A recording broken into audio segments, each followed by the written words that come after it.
E20च्या गाड्या अनेक आता सध्या आपण बघतो बंद पडतात हो, अचानक. हो. E20 हे काय भानगड आहे आणि कशामुळे असं होतं? E20 मध्ये म्हणजे आता पहिलं ते बेसिक ते जाणून घेऊ.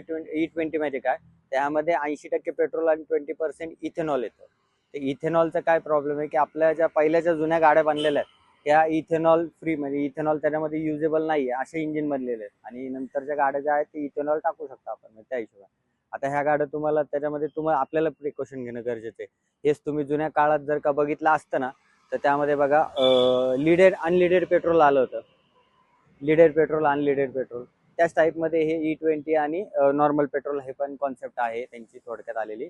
तर ह्याच्यामध्ये आपण स्वतःच आपल्या गाड्यांची काळजी घ्यायला लागेल की ज्यांच्याकडे जुन्या गाड्या आहेत तर त्यांनी कंटिन्युअसली गाड्या सर्व्हिसिंग व्यवस्थित करणे, टाइम टू टाइम करणे.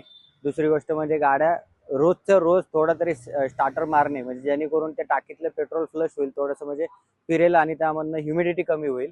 ह्युमिडिटी कमी झाली की ऑटोमॅटिकली तुमचे E20चे प्रॉब्लेम्स थोडे थोडे कमी होतील. आणि जे आपण शेड्यूल करायचो 40,000 किलोमीटरला, की 40,000 किलोमीटरला इंजेक्टर क्लिनिंग वगैरे, ते तुम्हाला आता 15 ते 20,000 किलोमीटर नंतर करणं गरजेचं आहे. आणि मोस्ट ऑफ तरी आम्ही रिकमेंड करतो की पेट्रोल ॲडिटिव्ह वापरत जावं. त्यासाठी झालं तर झालं, इंजिनला सपोर्ट होऊ शकतो त्यामध्ये. मेंटेन करणं हेच आहे, रोजचं रोज चालवणं आहे. जर का E20 पेट्रोल टाकून तुम्ही गाडी ठेवून दिली एका ठिकाणी, आठवडाभर काढलीच नाही, तर त्यामध्ये तुमच्या टँकमध्ये ह्युमिडिटी जमा होणार. आणि मग ह्युमिडिटी जमा झाली की तो प्रॉब्लेम येणारच आहे गाडीला.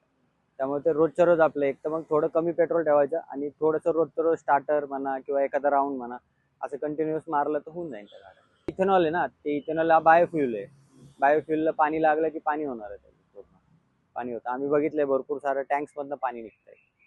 म्हणजे काय काय गाड्या सर्व्हिसिंगला आल्यानंतर टँकमध्ये E20चं पेट्रोल आहे आणि थोडं चुकून पाणी लागलं त्याला, अख्खं पेट्रोल फेकून द्यायला लागतं. तर हे पहिल्या पेट्रोलला ते वर तरंगत होतं पाणी, आता E20ला वर तरंगत नाही, त्यात मिक्स होतं पाणी. हा फरक आला.